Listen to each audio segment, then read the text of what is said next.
Congress triple ಡಿಜಿಟ್ಗೆ reach ಆಗಿದೆ. ನಾಗರಾಜ್ ಯಾದವ್ ಅವ್ರಿಗೊಂದು congratulation. Nagaraj Yadav join ಆಗಿದ್ದಾರೆ. ಕಂಗ್ರಾಚುಲೇಷನ್ಸ್ ನಾಗರಾಜ್ ಯಾದವ್. ಧನ್ಯವಾದಗಳು ಸರ್. ಇದು ಪ್ರಜಾತಂತ್ರ ವ್ಯವಸ್ಥೆಯ ಗೆಲುವು. It's dance of democracy and we should appreciate that. ಸೋಲು ಗೆಲುವು ಏನಾದರೂ ಕೂಡ ಮತದಾರರಿಗೆ ಗೌರವಿಸಬೇಕು. ಮತದಾರ ಪರ್ಸೆಂಟೇಜು ಜಾಸ್ತಿ ಆಗಬೇಕು. 97 crore ಪೀಪಲ್ ಇದ್ದದ್ದು ಬರೀ 64 crore ಪೀಪಲ್ ವೋಟೆಡ್. ಜನ ಇನ್ನೂ ಜಾಸ್ತಿ ಮತದಾನದಲ್ಲಿ ಭಾಗವಹಿಸಬೇಕು. ಆವಾಗ ಮಾತ್ರ ಇದನ್ನು ಇಂಪ್ರೂವ್ ಮಾಡಲಿಕ್ಕೆ ಸಾಧ್ಯ ಆಗ್ತದೆ ಮತ್ತು ತಿಳಿಗೊಳಿಸ್ಲಿಕ್ಕೆ ಸಾಧ್ಯ ಆಗ್ತದೆ. ಬಟ್ ಈಗಿನ ಆಗಿರೋ ಡೆವಲಪ್ಮೆಂಟ್ಗಳಲ್ಲಿ ಕಾಂಗ್ರೆಸ್ಸು ಮತ್ತು BJPಯ ಆಡಳಿತ ವೈಖರಿಯನ್ನು ಜನ ಒಂದು ಕಡೆ ತಿರಸ್ಕಾರ ಮಾಡಲಿಕ್ಕೆ ಸ್ಟಾರ್ಟ್ ಮಾಡಿರ್ತಕ್ಕಂಥ ಗೋಚರ ಆಗಿರ್ತದೆ. ಕಾಂಗ್ರೆಸ್ ಹಸ್ ಕಾಸ್ಟ್ 100 101 ತೋರಿಸ್ತಾ ಇದೆ. ಅಂದರೆ ಟ್ರಿಪಲ್ ಡಿಜಿಟ್ಗಂತೂ ರೀಚ್ ಆಗಿದ್ದಾರೆ. ಬಿಜೆಪಿ 237, ಕರ್ನಾಟಕ ಡಬಲ್ ಅಲ್ಲಿ ಟ್ರಿಬಲ್.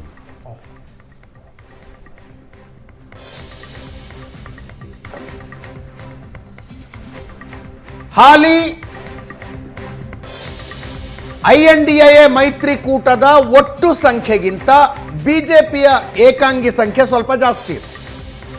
ನೀವು ಕಳೆದ ಸಲಕ್ಕೂ ಈ ಸಲಕ್ಕೂ ವ್ಯತ್ಯಾಸ ನೋಡಿದ್ದೀವಿ.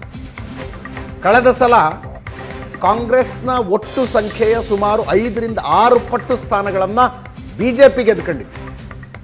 ಈ ಸಲ it has come down to 2.5%, ಹತ್ತತ್ರ 2.5 ಪಟ್ಟು, ಹತ್ತತ್ರ 2.5 ಪಟ್ಟು.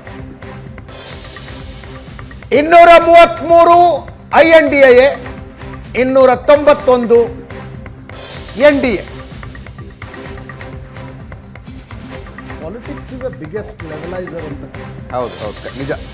ನರೇಂದ್ರ ಮೋದಿ 2002, 7, 12 ಗುಜರಾತ್ನಲ್ಲಿ ಒಂದು ಭರ್ಜರಿ ಜಯವನ್ನು ದಾಖಲಿಸಿದ್ರು. ಎಂದೂ ಅವರು ಹಿಂದೆ ತಿರುಗಿ ನೋಡುವಂಥ ಪರಿಸ್ಥಿತಿ ಅವಶ್ಯಕತೆ ಬರಲಿಲ್ಲ. 14, 19ರಲ್ಲೂ ಕೂಡ ಏಕಾಂಗಿಯಾಗಿ ಬಹುಮತವನ್ನು ತೆಗೆದುಕೊಂಡು ಬಂದರು. ಹೀಗಾಗಿ ತುಂಬ ಕನ್ಸಲ್ಟೇಷನ್ನೊಡನೆ ಸರ್ಕಾರ ನಡೆಸ್ತಕ್ಕಂಥ ಸ್ಥಿತಿಗತಿ ಇರಲಿಲ್ಲ. ಆದರೆ 6ನೇ ಚುನಾವಣೆಯಲ್ಲಿ ಆ ಸಂಕೇತಗಳು ಸ್ಪಷ್ಟವಾಗಿ ಕಾಣ್ತಾ ಇವೆ. He has to take. ನೋಡಿ, ಏಕಾಏಕಿ ನನಗನ್ಸುತ್ತೆ ಕುಮಾರಸ್ವಾಮಿ ಕೂಡ ಮುಖ್ಯ ಆಗ್ತಾರೆ. ರಾಷ್ಟ್ರದ ರಾಜಕಾರಣದಲ್ಲಿ ಕುಮಾರಸ್ವಾಮಿ, ದೇವೇಗೌಡರ ಪಾತ್ರವೂ ಕೂಡ ಜಾಸ್ತಿ ಆಗುತ್ತೆ. 237 ಬಿಜೆಪಿ, 101 ಕಾಂಗ್ರೆಸ್.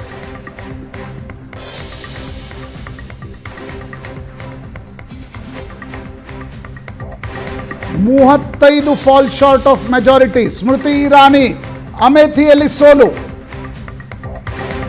ಅಮೇಥಿಯಲ್ಲಿ ಬಿಜೆಪಿಯ ಸ್ಮೃತಿ ಇರಾನಿಗೆ ಸೋಲು. ಗಾಂಧಿ ಕುಟುಂಬದ ಪರಮಾಪ್ತ KL ಶರ್ಮಾ ಎದುರು ಸ್ಮೃತಿ ಇರಾನಿಗೆ ಹೀನಾಯ ಸೋಲು. ಈ ಪರಿಸ್ಥಿತಿ ಇದ್ರೆ ರಾಹುಲ್ ಗಾಂಧಿನೇ ಬಂದು ನಿಂತ್ಕೊಂಡಿದ್ರೆ ಇನ್ನೊಂದು ಸ್ವಲ್ಪ ಪಾಸಿಟಿವ್ ವೈಬ್ ಆಗ್ತದೆ. ಸೋತಲ್ಲೇ ಮತ್ತು ಬಂದು ಶ್ರಮ ಪಡ್ತಿದ್ದಾರೆ. ಅಮೇಥಿಯನ್ನ ಮರಳಿ ಗೆದ್ದುಕೊಂಡಿದೆ ಕಾಂಗ್ರೆಸ್.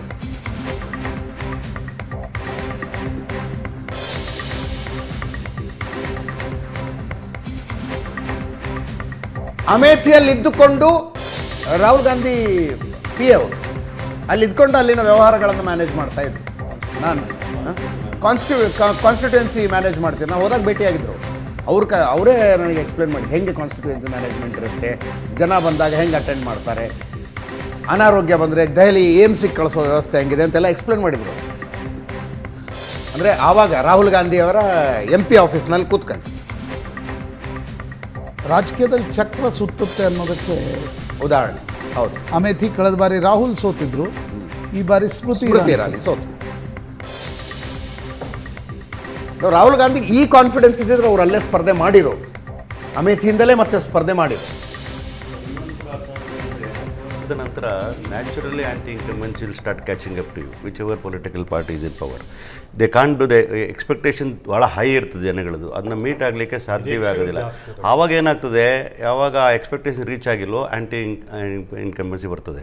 ಆವಾಗ ಹೊಸ ಪ್ರಯತ್ನಗಳು ಮಾಡೋಕ್ಕೆ ಹೋದಾಗ ಈ ರೀತಿಯ ಸಮಸ್ಯೆಗಳು ಕೂಡ ಬರ್ತಕ್ಕಂಥ ನಾವು ನೋಡಿದ್ದೇವೆ. ಆಮೇಲೆ ಜನಗಳ ಅವಕಾಶ ಕೊಡ್ತಾರೆ. They also expect many things from you. If you can't deliver then they are going to question you. That is the beauty of democracy in Indian politics.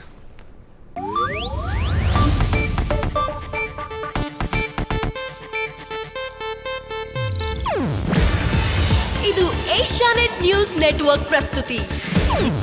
ನೀವು ನೋಡ್ತಿದ್ದೀರಾ ಏಷ್ಯಾನೆಟ್ ಸುವರ್ಣ ನ್ಯೂಸ್.